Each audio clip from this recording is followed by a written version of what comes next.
जी, अस्सलाम वालेकुम।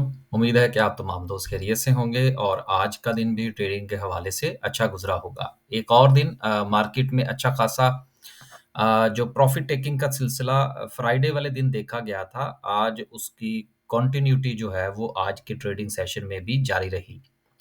230 पॉइंट्स जो हैं वो मार्केट ने आज मज़ीद निकाल दिए, लेकिन एक अच्छी बात ये है कि अभी भी मार्केट 78,500 का जो एक साइकोलॉजिकल लेवल है उसके ऊपर ट्रेड कर रही है।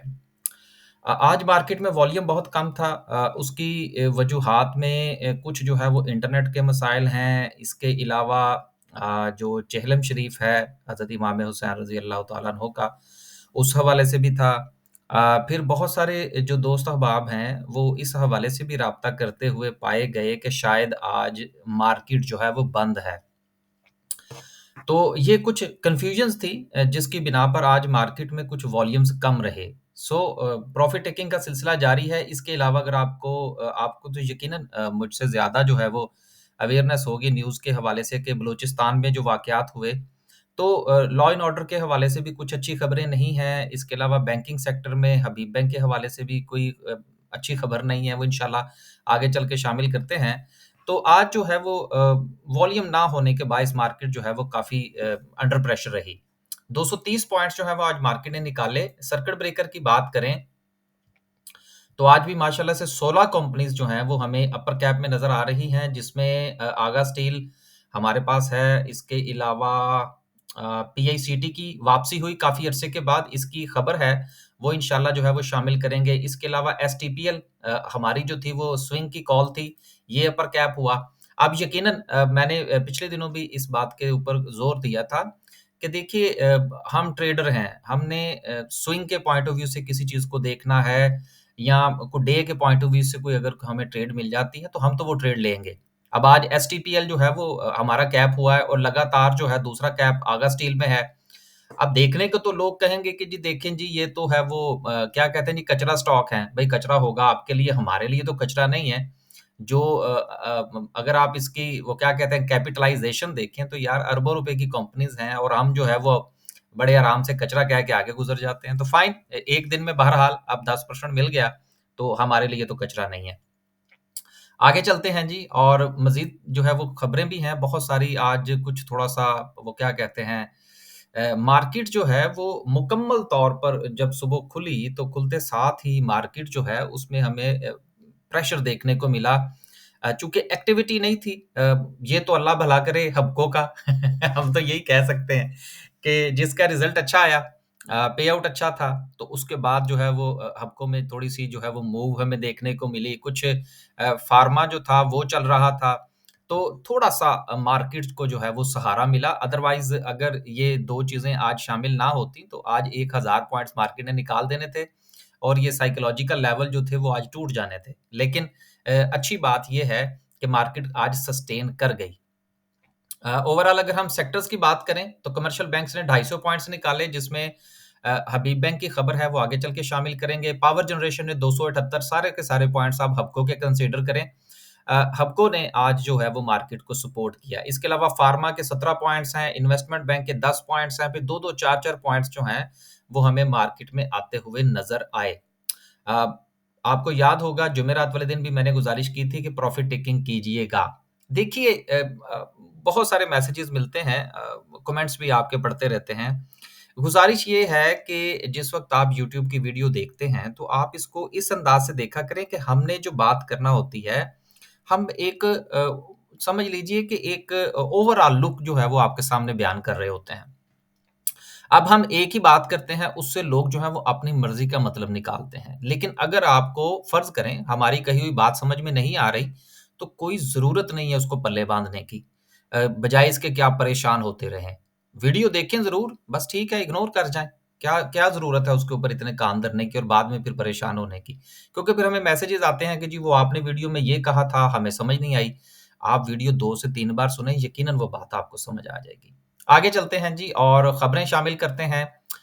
अ, अनाउंसमेंट्स का सिलसिला है जो कि ज़ोर-ओ-शोर के साथ जारी है। आदम जी इंश्योरेंस जो है इंश्योरेंस ₹2.65 की अर्निंग ₹1.5 का डिविडेंड। देखिए मंशा ग्रुप ज़िंदाबाद। पीआईसीटी ₹1.13 की ईपीएस है। पीआईसीटी की वापसी हुई है, इसकी खबर है वो आगे चल के पढ़ेंगे इंशाल्लाह। एशियन इंश्योरेंस है 77 पैसे की अर्निंग है। उसके अलावा अगर कोई और किसी ने डिविडेंड दिया है तो बैंक इस्लामी ₹1.5 का डिविडेंड दिया, बहुत अच्छी अर्निंग है। एचबीएल ₹9.58 की अर्निंग है, ₹4 का डिविडेंड है, लेकिन इसके बावजूद भी चूंकि इसके हालात जरा खराब हैं दुनिया भर में, आगे चलेंगे इंशाल्लाह, खबर है इसके हवाले से। एबट लेबोरेटरीज हैं, ₹6.35 की अर्निंग है। शेल पाकिस्तान ₹4.69 की अर्निंग। देन उसके बाद पाकिस्तान जनरल इंश्योरेंस ने नुकसान किया। सर्विस इंडस्ट्रीज ₹3.75 की अर्निंग और सर्विस ग्लोबल की 37 पैसे की अर्निंग। खबरें हैं। पहली खबर जो है वो पीआईसीटी के हवाले से है कि देखिए पीआईसीटी जो है अब ये थोड़ा सा वापस आने लगा है अपने बिजनेस के अंदर। और आपको याद होगा पाकिस्तान इंटरनेशनल कंटेनर टर्मिनल जो था ये बड़ा अच्छा शेयर हुआ करता था और इसकी जो पे आउट रेशो थी वो बहुत अच्छी थी, डिविडेंड यील्ड बड़ी अच्छी थी, लेकिन फिर इसका कॉन्ट्रैक्ट खत्म हुआ। अब दोबारा से जो है इन्होंने मीडिया लिंक के साथ डील की है, लेकिन अगर आप ये तफसील पढ़ें तो अब इससे दो मतलब निकल सकते हैं। नंबर एक कि चलें यार, पहले तो इनके पास था ही कुछ नहीं, तो चलें कुछ ना कुछ बिजनेस तो इनके पास आएगा। अब दूसरी तरफ अगर आप ये देखें कि कोई बहुत बड़ी डील है तो यकीनन नहीं है, लेकिन हमने ये देखना होता है कि पहले कुछ भी नहीं था, लेकिन अब कुछ ना कुछ इनको बिजनेस मिला है। तो इसको आप ये मत सोचिएगा कि जी डील को इतनी अच्छी नहीं है। जिनके पास इनके शेयर्स हैं उनको कम से कम इससे कुछ जो है वो अर्निंग आनी शुरू होगी, और जिस तरह से ये कोशिश कर रहे हैं हो सकता है इनको कुछ और प्रोजेक्ट्स या कुछ और काम जो है वो भी मिल जाएं। लगे हुए हैं, लिहाजा जिनके पास इनके शेयर्स हैं वो अपना अपना फैसला अपने मुताबिक कीजिएगा। अब ये देखें ना, हमने खबर पढ़ी, उसके ऊपर हमने कमेंट किया। अब जिनके पास इनके शेयर्स हैं वो अपना फैसला करेंगे कि हमने दोनों रुख इसके बयान कर दिए हैं कि बिजनेस बहुत बड़ा नहीं मिला, लेकिन पहले बिजनेस नहीं था, अब इनको बिजनेस मिल गया है। अब इन जो बंदा जितना रिस्क अफोर्ड कर सकता है वो उस पॉइंट ऑफ व्यू से इस खबर को लेगा। हो सकता है कि मैं अपनी बात एक्सप्लेन कर पाया हूं। अगली खबर जो है वो हबको के हवाले से है कि हबको की जो एक और जैली कंपनी है वो जा रही है माइनिंग के अंदर। बिल्कुल, और इसमें जो एक अहम चीज है वो ये है कि ये हबको की जो कंपनी है इसका एग्रीमेंट हुआ है। अब बीवाईडी का सिलसिला जो अभी तक लोग जो है वो ढोल पीट रहे हैं, मैंने उस दिन भी गुजारिश की थी, मैं दोबारा फिर गुजारिश करता चलूं कि मैंने उस दिन वीडियो के अंदर पूरी तफसील बयान कर दी थी कि देखिए पाकिस्तान में जब भी कोई नई गाड़ी आती है, पहले जो है वो गाड़ियां इंपोर्ट की जाती हैं, उनके ऊपर टैक्स नहीं लगता। वो गाड़ियां इंट्रोड्यूस करवाई जाती हैं पाकिस्तान में, जब उनका फीडबैक आता है तो फिर प्रोजेक्ट एग्जीक्यूट होता है।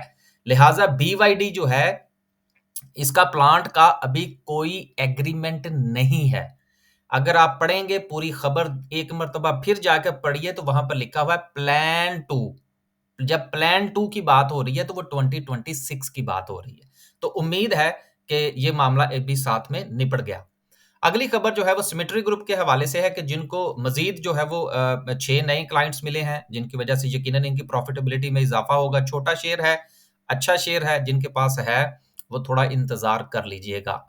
आखिरी खबर जो कि यकीनन एक बुरी खबर है एचबीएल के हवाले से कि इन्होंने अपना ओमान के अंदर जो ऑपरेशन है वो बंद कर दिया है। अब देखिए ये सिर्फ ओमान में बंद नहीं हुआ, बल्कि अगर आप इस खबर की तफसील पढ़ें, अब हो सकता है ये खबर गलत हो, क्योंकि मैंने तो इसको 2 जगह से कन्फर्म किया है। फिलहाल तो ये बात ठीक लग रही है कि इन्होंने ना सिर्फ के ओमान के अंदर बल्कि इनके यूरोप के अंदर, अमेरिका के अंदर जो इनके ऑपरेशंस हैं वो बंद करने जा रहे हैं। अब देखिए रीज़न क्या है? रीज़न ये है कि पहले भी अगर आपको याद हो तो एचबीएल को न्यूयॉर्क की इनकी जो ब्रांच थी वहाँ पर इनको फाइन हुआ था। तो इनके यहाँ कुछ मसाइल हैं, कुछ मैनेजमेंट के मसाइल हैं, जिसकी वजह से इनको कई बार जो है वो पाकिस्तान से बाहर जो है वो इनको जुर्माना हो चुका है। लेकिन अगर आप ये खबर पढ़ेंगे तो खबर में इन्होंने ये लिखा है कि हम चले मैं थोड़ा सा नीचे जो है इसको पढ़ ही दूं ताकि आपको जो है वो मजीद चीजें जो है वो क्लियर हो जाएं। अगर यहाँ अब ये देखिए ये खबर में लिखा हुआ है, मैं कुछ अपनी तरफ से नहीं कह रहा, कि इनका जो फ़ोकस है वो डोमेस्टिक मार्केट की तरफ करने जा रहे हैं, और इसके साथ उन्होंने कहा है कि ये also close the branches in United state, France, और देन जो दीगर हैं जिसमें अफ़गानिस्तान, लेबनान, मॉरिशस, अब ये सारी जगहों पर जो है ये अपना ऑपरेशन बंद कर रहे हैं। इसका क्या मतलब है? इसका मतलब ये है कि हालात कुछ ज़्यादा ही खराब हैं, कोई पंगा कर बैठे हैं, हमारे पंजाबी में कहते हैं कि मामला को खराब कर बैठे हैं, किस तरह से? अब मैं साथ में एक चीज़ और जो है वो ऐड कर दूँ, फिर आगे चलते हैं, क्योंकि याददाश्त में चीज़ें बहुत होती हैं और बाज़ औक़ात बात से बात निकल चलती है, फिर वीडियो भी लंबी हो जाती है।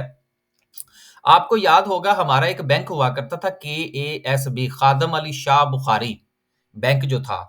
अब वो बैंक जो था वो हमें रातों-रात बैंक इस्लामी को ₹1 में देना पड़ गया था। मेरा ख़्याल है बैंक इस्लामी को ही दिया था।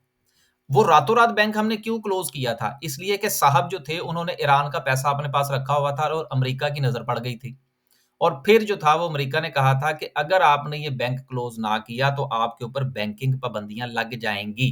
तो फिर हमें वो काम रातों-रात समेटना पड़ा था। तो बेसिकली हमारे बैंक्स जो हैं ये पाकिस्तान के अंदर तो ठीक है, जो भी करते रहते हैं, पूछने वाला कोई नहीं है। लेकिन जब आप इस तरह की हरकतें जो हैं वो दुनिया में करने की कोशिश करते हैं, तो फिर जिनका माई-बाप जो है वो बैंकिंग सिस्टम है, जहाँ से हम लेकर आए हैं, फिर वो पकड़ लेते हैं। तो मुझे लगता है, मेरे पास कोई इस चीज़ का कोई सबूत नहीं है और मैं कोई इस हवाले से कोई अफ़वाह भी नहीं फैलाना चाहता, लेकिन ये जितनी बड़ी खबर है, इससे मुझे लगता है कि इन्होंने कोई कार्रवाई बड़ी डाली है जो पकड़ी गई है। ये आने वाले दिनों में अगर कोई मेरी नज़र से तफ़सील गुज़रेगी, तो इंशाल्लाह वो शामिल करेंगे। अब जिनके पास इनके शेयर हैं, वो अपना-अपना फ़ैसला कर लें कि उन्होंने क्या करना है। हम ना किसी को एग्ज़िट के लिए कह रहे हैं, ना हम किसी को बाइंग के लिए कह रहे हैं। अब चलते हैं आगे। आज का दिन हमारे लिए माशाल्लाह से ठीक ही रहा। हमारा जो ग्रुप था उसमें एसटीपीएल की हमारी कॉल थी, स्विंग ट्रेड की कॉल थी, ₹5.20 की कॉल थी, ₹6.78 आज लॉक हुआ। अभी मज़ीद देखेंगे कि इसको आगे क्या करना है। देन इसके साथ जो था ड्यूरिंग द डे हमने गंधारा ऑटोमोबाइल्स गाल के अंदर ट्रेड किया, ₹242 पर बाय किया, 248 का हमारा टीपी हिट हुआ। देन अब देखेंगे क्या करना है। इसके साथ जो था हबको में से कुछ ₹4-5 हमें मिले। तो इस तरह से आज जो है वो सिलसिला जारी रहा। हमारा के इलेक्ट्रिक ठीक चल गया, लेकिन अभी वो हमारे पास है, उसको देखेंगे कहाँ बेचना है। आगा स्टील हमारा जो है वो कैप हो गया। तो अगर आप भी हमारे बाय सेल ग्रुप का हिस्सा बनना चाहते हैं, तो आप भी जो है नंबर पर जो नंबर हमारा यहाँ पर भी मौजूद है, ये आपके सामने इस नंबर पर व्हाट्सएप कीजिए और तफ़सीलात ले लीजिए। साथ में मैं ये चीज़ ऐड कर दूँ, अगर आप हमारे बाय सेल ग्रुप का हिस्सा बनते हैं, तो हम आपको 3 ग्रुप्स में शामिल करेंगे। एक तो अपडेट्स का होगा, जिसमें ये सारी अपडेट्स चल रही हैं, कंपनीज़ के हवाले से, पॉलिटिकल न्यूज़। इसके अलावा हम आपको शामिल करेंगे बाय सेल ग्रुप के अंदर, जिसमें डेली की बुनियाद पर जो है वो काम हो रहा होता है। इसके साथ हम आपको शामिल करेंगे स्विंग ट्रेड के अंदर। और ये अलहदा ग्रुप बनाने की हमें ज़रूरत क्यों महसूस हुई? इसलिए कि बहुत सारे लोग थोड़ा स्लो काम करते हैं। तो स्विंग ट्रेड का ग्रुप हमने अलहदा कर दिया, फ़ीस वही है, ताकि जो लोग स्लो काम करते हैं, वो मैसेजेस बहुत धड़ाधड़ जाते हैं, तो फिर वो चीज़ें ऊपर-नीचे हो जाती हैं। तो अगर आप हमारे बाय सेल ग्रुप का हिस्सा बनना चाहते हैं, तो व्हाट्सएप कीजिए और इन्फॉर्मेशन ले लीजिए। और आखिरी बात ये कि ये बाय सेल ग्रुप जो है, ये फ्री नहीं है। लोग मैसेज करते हैं जी मुझे इसमें शामिल कर दें, सर आपको फ़ीस देनी पड़ेगी। अब चलते हैं जी आगे। इंशाल्लाह इस संडे वाले दिन जो है ये जो हमारा कमिंग संडे आ रहा है, इसमें हमारी कोशिश होगी कि स्टॉक मार्केट में जो अकाउंट ओपनिंग है, उसके हवाले से एक इवेंट किया जाए ऑनलाइन। उसमें जो है वो अगर आप शामिल होना चाहते हैं और उसकी इन्फॉर्मेशन लेना चाहते हैं, तो वो भी आप इस नंबर पर राब्ता करके ले सकते हैं। अपना नाम जो है वो लिखवा सकते हैं, ताकि संडे वाले दिन या सैटरडे वाले दिन, दोनों में से किसी एक दिन होगा, रात को 9 बजे पाकिस्तानी टाइम के मुताबिक। तो अकाउंट के हवाले से आपके जो भी सवालात होंगे, इंशाल्लाह वो उसमें शामिल किए जाएँगे। किसी भी किस्म का अकाउंट्स के रिलेटेड, ब्रोकर के रिलेटेड आपका जो भी सवाल होगा, वो हम एंटरटेन करेंगे अकाउंट ओपनिंग के हवाले से। तो ये आप राब्ता कर लीजिए और अपना नाम दर्ज करवा लें। इसमें हम प्रेफ़रेंस जो है वो देंगे ओवरसीज़ पाकिस्तानी को। अब चलते हैं आगे। ऑक्टोपस के हवाले से बहुत ज़्यादा सवालात आए, जिसमें ये पूछा गया कि जी ऑक्टोपस जो है वो हम खरीद बैठे हैं 115 पर, किसी ने कुछ इससे ऊपर का लफ़्ज़ कहा, किसी ने 110 का कहा कि जी हम इस जो है वो खरीद के फँस गए हैं। अब देखिए सबसे पहले तो आप अगर थोड़ा-सा गौर फरमाइए, तो मैं इसको ज़रा डे पे ले जाऊँ, तो आप ज़रा थोड़ा-सा ये देखिए कि ऑक्टोपस जो था इसकी वापसी हुई कहाँ से है? तो सर बात ये है कि जिस वक़्त एक शेयर जो है वो अपना एक डबल टॉप और अपना हिस्टोरिक हाई बनाकर खड़ा हो, तो वहाँ पर सर उसमें फिर ट्रेड नहीं बनती। या तो फिर ये 115 के ऊपर खड़ा रहता, फिर ये 120 की तरफ जाता, वहाँ से वापस आता, तो फिर हम यहाँ पर फैसला करते कि क्या हमें यहाँ पर ट्रेड लेनी चाहिए या नहीं। लिहाजा जिन लोगों ने 114 या इससे ऊपर खरीद रखा है, उन्होंने बहुत ऊपर खरीद रखा है और वो यकीनन यही वजह है कि अब वो पैनिक हो चुके हैं, एक बात। अब दूसरी बात ये है कि वो ये पूछते जा रहे हैं कि जी बताइए अब इसका करें क्या? देखें, करने के हवाले से तो हम आपसे ये नहीं कह सकते कि जी आप एग्ज़िट कर लें। हाँ, ये बता सकते हैं कि ये फ़िलहाल कहाँ पर जाके रुकता हुआ नज़र आ रहा है।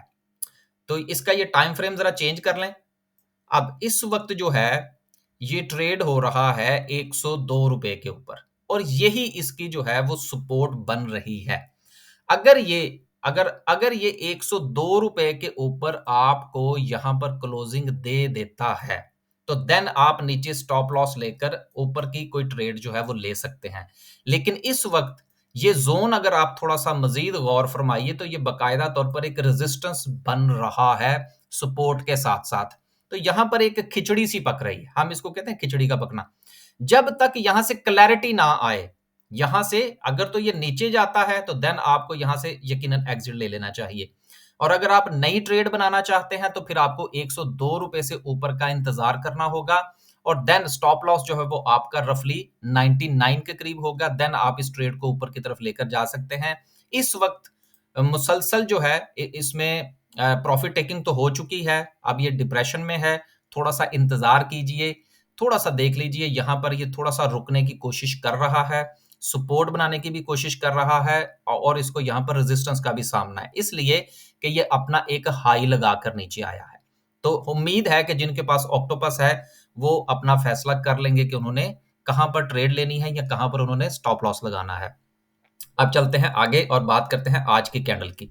जुमे वाले दिन मार्केट के ऊपर विक थी और उससे उससे 2 दिन पहले भी जो था वो प्रॉफिट टेकिंग नज़र आ रही थी, इसलिए हमें लगता था कि प्रॉफिट टेकिंग का सिलसिला जारी रहेगा। आज भी मार्केट ओपन हुई लेकिन सस्टेन नहीं कर पाई और देन नीचे।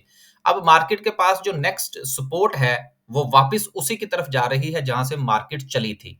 इसको भी ज़रा थोड़ा-सा टाइम फ्रेम हम छोटा कर लें, आज वीडियो बहुत लंबी हो गई केएसबी की स्टोरी सुनाते-सुनाते।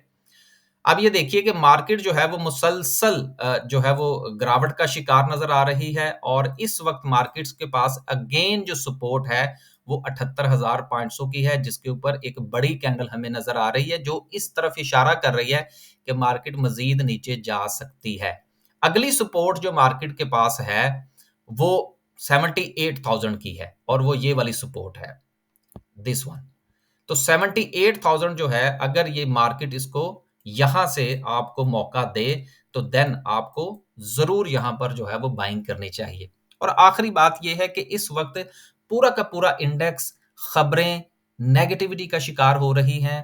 2-4 दिन जो है वो मज़ीद ये सिलसिला जारी रहेगा और मज़ीद क्लैरिटी आ जाएगी जबकि साथ ही हमारे पास आईएमएफ की न्यूज़ होगी।